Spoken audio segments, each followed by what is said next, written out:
Володя проснулся от неясного шума. Показалось, что тихонько стукнула входная дверь. Мужчина прислушался.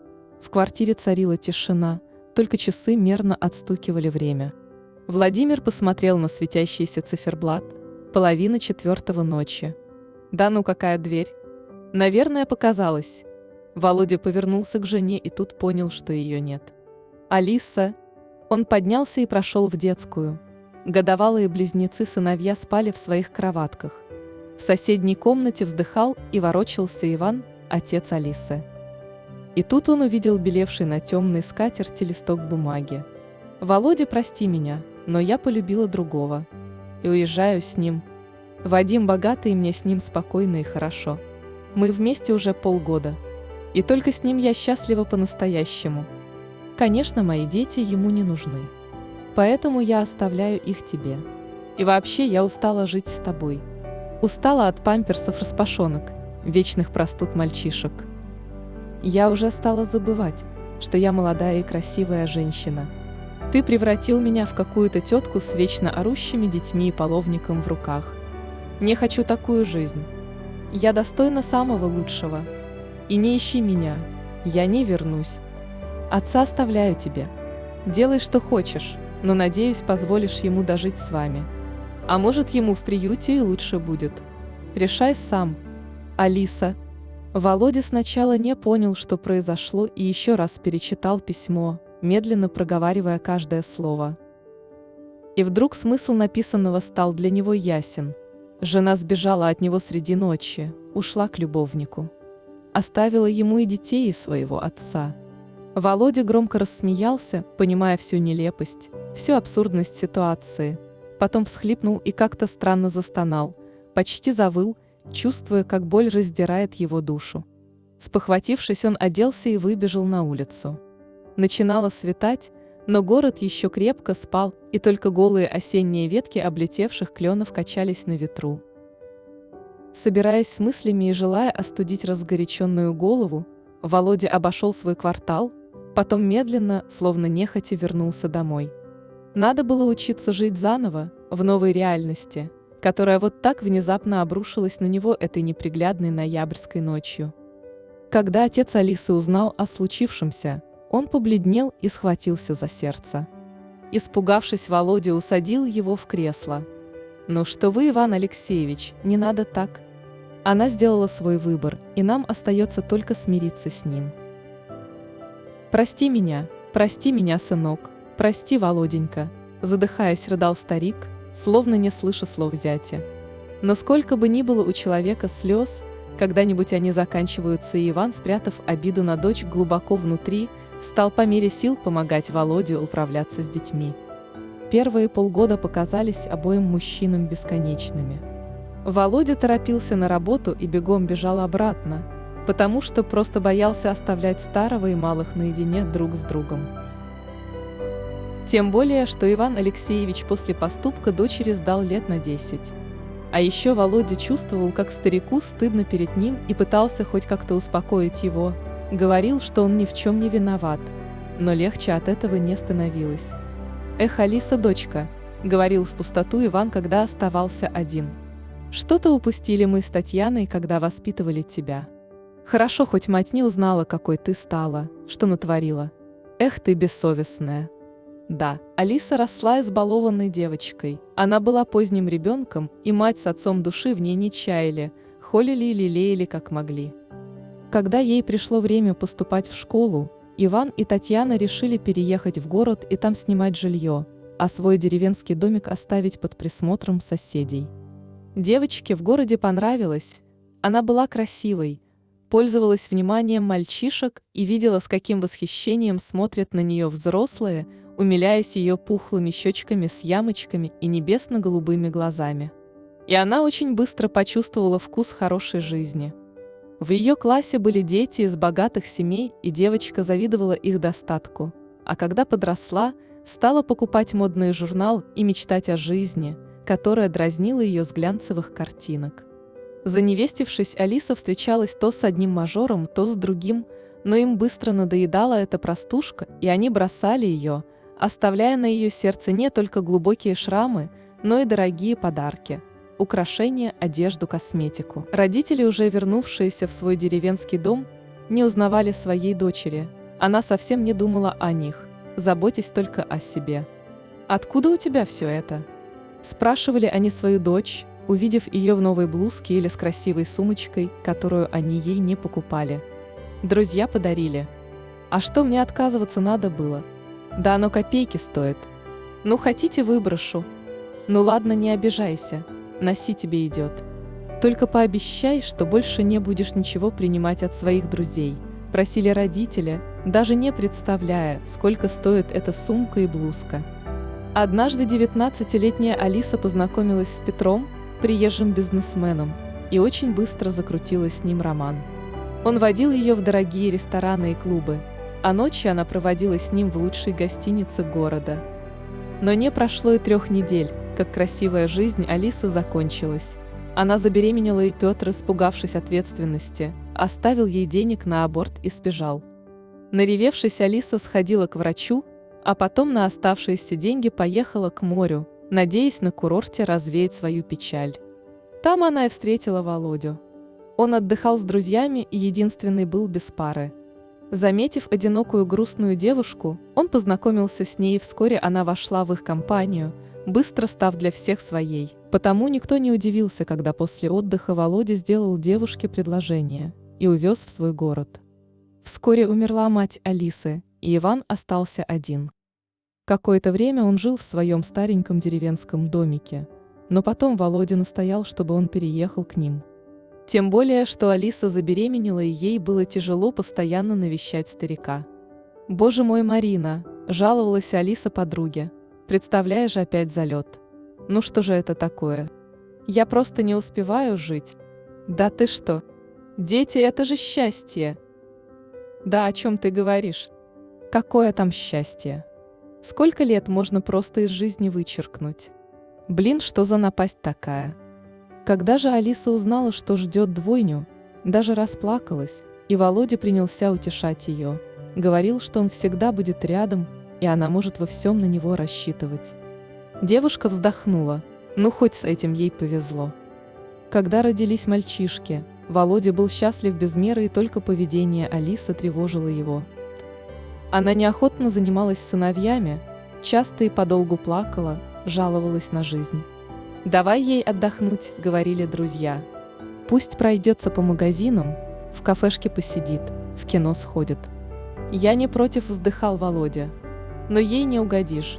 Иногда мне кажется, что я вообще перестал понимать ее». И вот она ушла. Сбежала среди ночи, бросила их всех. «Надо смириться и жить», — сказал он тогда Ивану Алексеевичу. Но как теперь жить, он сам просто не представлял. Однажды Иван Алексеевич сказал зятю, что хочет поехать в свою деревню. «Может, дом продам?» Вздохнул он. «Ты вон уже в струнку вытянулся, похудел как, а денег даже с моей пенсии ни на что не хватает. Внуков сейчас в детский сад приняли, хоть полдня у тебя свободное.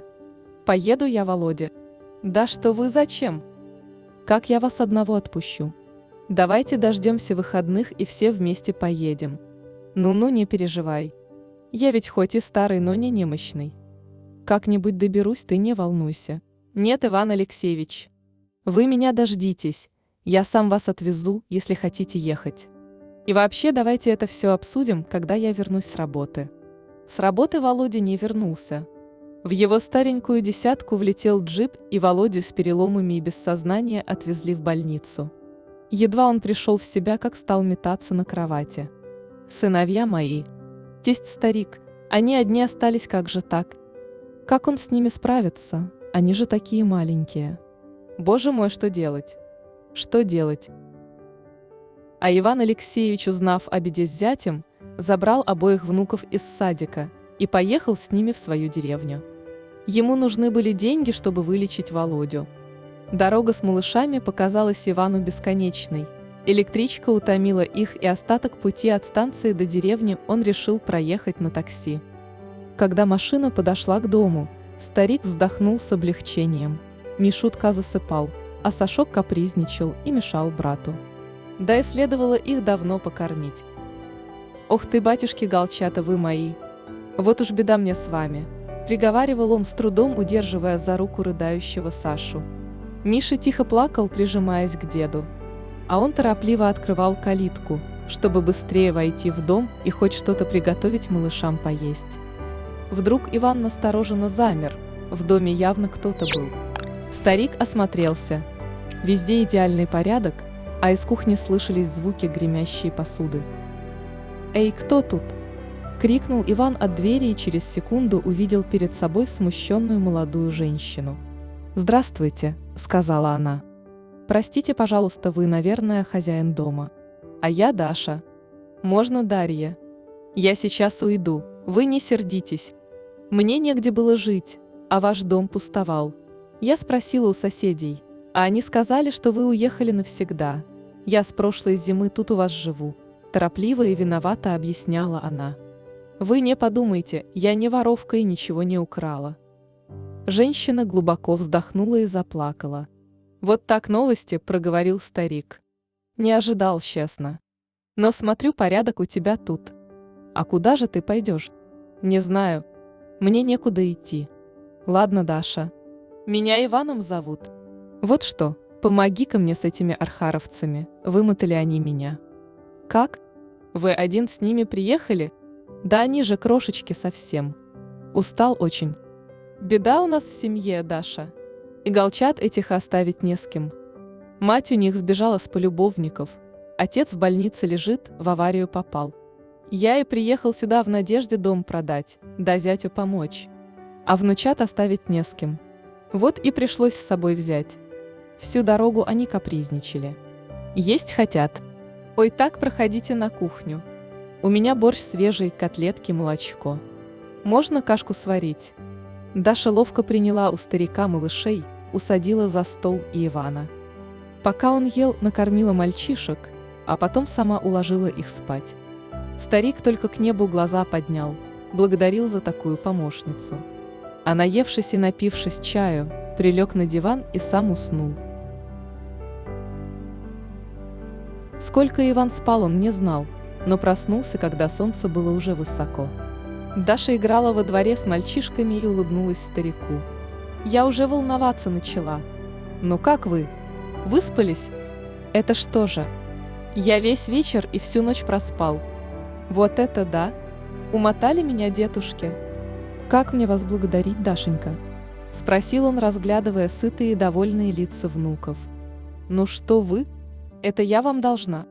А с вашими внуками заниматься одно удовольствие. Они такие умнички». Иван улыбнулся ей, а потом позвонил Володе.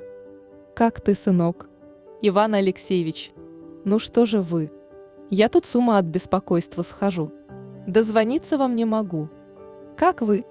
Как мальчишки?» «Не волнуйся, Володя. Мы в деревне». «Что? Иван Алексеевич? Да ты выслушай. Тут такое случилось, я и сам не ожидал». И Иван рассказал Володе про свою квартирантку. Удивленный Володя даже не нашелся, что ответить. Несколько дней Иван прожил с Дарьей, присматриваясь к ней, а потом сказал: «Дашенька, я вот тебя что хочу попросить. Поезжай с мальчиками к нам домой. Им в садик ходить нужно. Да и за Володей присмотреть бы надо. Навещать его, супчик там какой отнести или еще что. А я тут останусь, дом продам и сразу к вам приеду». «Хорошо, Иван Алексеевич, я согласна. Только вот что, Дашенька, платить нам тебе нечем, нету денег у нас». «Ох, Иван Алексеевич, да разве в деньгах счастье?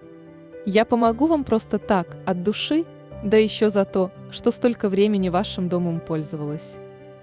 Так что вы за это даже не переживайте». На следующий день Дарья, приготовив старику еды на несколько дней, уехала в город и в тот же вечер привела мальчишек в больницу к Володе, чтобы он убедился, что с ними все в порядке. Володя и в самом деле очень обрадовался, увидев, что у сыновей все хорошо. И заодно познакомился с Дашей, о которой знал только по словам тестя. Молодая женщина ему понравилась. Даша не была красавицей, но ее приятное открытое лицо располагало к себе, и чем дольше он на нее смотрел, тем привлекательнее она ему казалась. «Даша, мне очень неловко вас обременять моими парнями», – проговорил Володя, «но я очень прошу вас побыть с ними до моего возвращения». «Ничего, Володя, вы только поправляйтесь», – улыбнулась она в ответ. Дни шли за днями. Даша часто навещала Володю. Приходила к нему и с детьми, и без них. Володя был рад ей и охотно общался с этой доброй, немного грустной женщиной. А Иван в это время искал покупателей на свой дом. Как-то осматривая сад, Иван заметил, что пень от старой, давно срубленной яблони превратился совсем в труху и решил убрать его. Он взял в сарае ломик и стал подевать корни пня, стараясь выкорчевать его. Это было нетрудно, но вдруг ломик стукнул о железо. Иван постучал еще, потом лопатой кое-как разгреб землю и обомлел, достав из земли старинную жестяную банку. Старик отнес ее в дом и там с большим трудом открыл. Банка была едва ли не доверху наполнена монетами, золотыми украшениями и жемчугом. Ахнув, старик засобирался домой. Теперь он знал, что может помочь Володе, и торопился поделиться с ним этой радостью. Узнав, что теперь они богаты, Володя просто потерял дар речи, а потом счастливо засмеялся. Больше они ни в чем не будут нуждаться, и он сможет начать свой бизнес, о котором давно мечтал. А еще Володя сделал предложение Даше.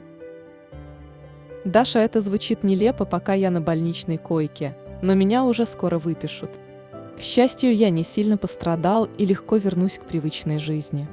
И я не хочу начинать ее без тебя. Даша, ты согласишься стать моей женой? Благодаря Ивану Алексеевичу мы богаты, и я сделаю все, чтобы ты была счастлива». Он ожидал, что Даша просто запрыгает от радости, но она вдруг грустно улыбалась и сказала: «Нет, Володя, я не хочу. Ты не подумай, ты очень хороший. Но я не буду твоей женой». «Ну почему?» «Из-за детей. Не говори глупостей. Я полюбила твоих сыновей и была счастлива рядом с ними. Нет, тут другое. Но что? Ты была с нами в бедности, а теперь мы богаты. Ты ни в чем не будешь нуждаться, Даша. Выслушай меня, Володя, и ты все поймешь». Женщина вздохнула и начала свой рассказ. «Я родилась в бедной семье. Мой отец был простым трактористом, мать работала на ферме дояркой. Но мы были вполне счастливы. Все закончилось в тот день, когда умерла мама. Ей стало плохо прямо на работе. Она упала и уже не поднялась. Скорая приехать не успела. С того дня отец стал пить и в первую же зиму после смерти мамы замерз пьяный в сугробе у ее могилы. Он очень ее любил и не захотел без нее жить. Я осталась с бабушкой. А было мне всего 8 лет. Как нам жилось, рассказывать не буду. Ты и сам понимаешь, что мы едва сводили концы с концами. Едва мне исполнилось 16, бабули не стало. И я осталась одна на всем белом свете. Конечно, где-то и у меня есть родственники, но мы никогда не общались, и искать я их не стала, осталась в родном селе. Чтобы выжить, бросила школу и стала наниматься к односельчанам, помогая им по хозяйству. Кто-то давал деньги, кто-то еду или ненужную одежду, всякое бывало. Так прошло 2 года. Есть у нас в селе семья фермеров. На них я тоже часто работала, а они хоть и богатые, всегда платили немного и только то, что обещали, ни разу рубля больше не дали. Так вот, у них есть сын Никита. Он старше меня лет на 5. И этот самый Никита стал ухаживать за мной. А я вниманием мужчин совсем не была избалована. Да и до них ли мне было? Впрочем, на меня и не смотрел никто. А вот Никита и цветы дарил, и подарки всякие, слова хорошие говорил. Вот как ты сейчас. Тоже счастье обещал. В конце концов, я вышла за него замуж. Свадьбы не было. Мы просто расписались. И я думала, что теперь в моей жизни все будет по-другому. Так и вышло. Месяца не прошло, как Никита показал себя во всей красе. Заставлял меня выполнять самую грязную работу, ругал, если не успевала всего сделать. А потом и бить стал. Просто так, вспомнив о таких обидах, Даша не сдержалась, и на ее глаза навернулись слезы. Никита мог ударить за то, что не так посмотрела, Не тем тоном ответила, не поспешила выполнить то, что он сказал. Я спрашивала его, за что он так со мной. И знаешь, Володя, что он мне отвечал? Ты, говорит, нищенка, а жить пришла на все готовое. Я подобрал тебя как шавку подзаборную. Значит, я твой хозяин. А ты должна молчать и терпеть. И я терпела, он же был моим мужем. Однажды я пришла домой рано, чувствовала себя плохо. Уже несколько дней меня тошнило по утрам, и я стала догадываться, что забеременела. Вот и вернулась, хотела попросить Никиту отвезти меня к врачу. Вот только ему было не до меня. Он развлекался с одной девицей из нашего села. Я так и застала их в постели. Думаешь, он стал извиняться? Нет, он накинулся на меня с оскорблениями и избил на глазах у своей любовницы. Я потеряла ребенка, Володя. Никита испугался и приезжал ко мне в больницу. И его родители приезжали, умоляли не писать на него заявление. Просили спасти его. Никита плакал и раскаивался, и я потребовала, чтобы он дал мне развод, а иначе пообещала посадить в тюрьму. Его родители заплатили, и развод я получила очень быстро. Жить вернулась в свой домишко. Но Никита стал преследовать меня. Несколько раз приходил ночами, пытался взять меня силой, и тогда я сбежала. Так попала в деревню, где был дом Ивана Алексеевича. Случайно нанялась к его соседям, им нужно было прополоть огород. Они-то мне и сказали, что ваш дом пустует. Так я там и осталась. Что было потом, ты знаешь. Вот потому я откликнулась на твою беду, Володя, пока ты был беден. А богатства я больше не хочу. Губит оно, людей портит. А еще после того случая я не могу иметь детей. Врачи мне так сказали, вздохнула Даша и замолчала. Ошеломленный ее исповедью, Володя покачал головой.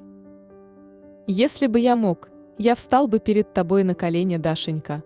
Но я так хочу, чтобы ты мне поверила. Я ведь люблю тебя, а теперь, узнав про тебя все, люблю еще больше. Даша расплакалась и прижалась к плечу Володи. А он поднял ее лицо и покрыл горячими поцелуями, умоляя поверить ему. Прошло 10 лет. Дарья и Володя жили большой дружной семьей в просторном загородном коттедже. Мальчишки Миша и Саша учились в кадетском училище, но в их доме по-прежнему звенели детские голоса. Дарья родила Володе еще сына и дочь. Володя был директором компании по транспортным перевозкам, а Даша хлопотала по дому, но муж настоял, чтобы у нее были помощницы – кухарка Нина, домработница Валя и садовник Палыч. Совсем одряхлевший Иван целыми днями просиживал в мягком кресле-качалке, наслаждаясь теплыми деньками. Как-то Володя, возвращаясь из командировки, остановился у придорожного кафе выпить чашку кофе и отдохнуть с полчаса. За прилавком стояла грузная немолодая женщина с вульгарно накрашенным лицом и выцветшими волосами. Она ахнула, взглянув на него, а он с недоумением рассматривал это пугало. И только когда она заговорила, невольно отступил назад. Перед ним стояла Алиса. «Володя», — ласково заговорила она, — «какая неожиданность! Прекрасно выглядишь. Смотрю, ты в шоколаде, а я вот видишь». Вытянула не тот билет. «Как дети?» «Как отец?» «Я приезжала, но вы продали квартиру и дом. Вот вас и не нашла, отец-то живой». «Ну что ты молчишь? Я так рада тебя видеть. Да отец жив и у детей все в порядке». «Ну надо же, подожди, я сейчас позову сменщицу. Потом посидим, поговорим». Алиса скрылась в подсобке, а ошеломленный Володя вернулся к машине, завел ее и уехал. Теперь он не боялся уснуть и всю дорогу вздрагивал от отвращения, вспоминая о бывшей жене. А Алиса вышла и разочарованно посмотрела ему вслед, но потом подумала, что он обязательно вернется, ведь он ее так любит. И у них дети, а значит, у нее все еще будет хорошо. Женщина самодовольно посмотрелась в грязное, засиженное мухами зеркало и вернулась к прилавку.